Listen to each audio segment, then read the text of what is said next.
The bar was dim, a haven for lost souls. Mike Ehrmantraut sat alone, nursing a drink. His face, etched with years of hard living, was a mask of pain. Each gulp of whiskey was a futile attempt to drown the memories, the guilt, the crushing weight of his grief. He was a man haunted, a ghost among the living. He wasn't a drinker, not anymore, not since it had cost him everything.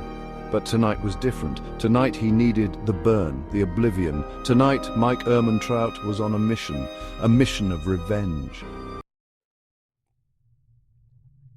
He wasn't just drinking to forget. Every slurred word, every stumble was a calculated move in a dangerous game.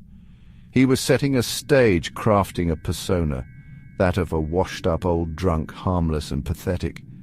He wanted the cops watching him, the ones who thought they knew him, to underestimate him. They'd see weakness, vulnerability, what he wanted them to see. His performance was convincing. He picked fights he knew he couldn't win, stumbled around like a man lost at sea.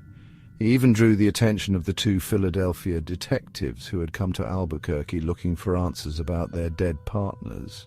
It was all part of the plan. Mike knew they were watching. He could feel their eyes on him, judging, analyzing. He played his part, letting the alcohol fuel his rage, his despair.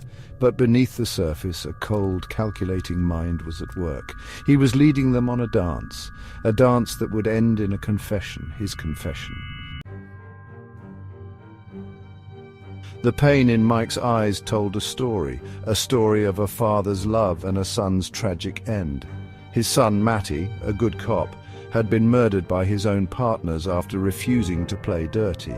They had been like sons to Mike, these young cops he had taken under his wing.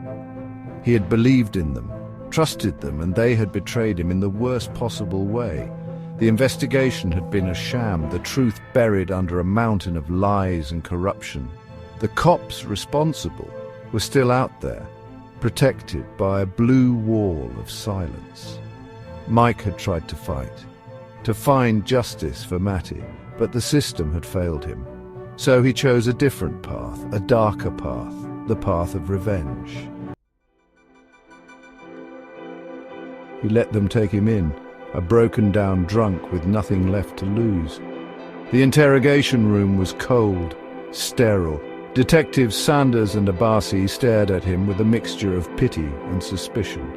They thought they were in control, that they could break him. They were wrong. With each question, he fed them pieces of the truth, carefully chosen to inflict the maximum amount of pain. He described his son's murder, the fear in his eyes, the betrayal that had cut him to the core. He confessed to killing their partners, his voice flat, devoid of emotion. But it was a confession designed not to incriminate, but to punish. He knew they couldn't touch him, not without revealing the truth about their own partners. He had them trapped, their careers hanging by a thread. In the end, they let him go, their faces etched with the same despair that haunted his every waking moment.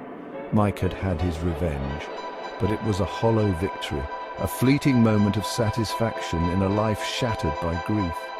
He had exposed the truth, but it couldn't bring back his son. The scars ran too deep.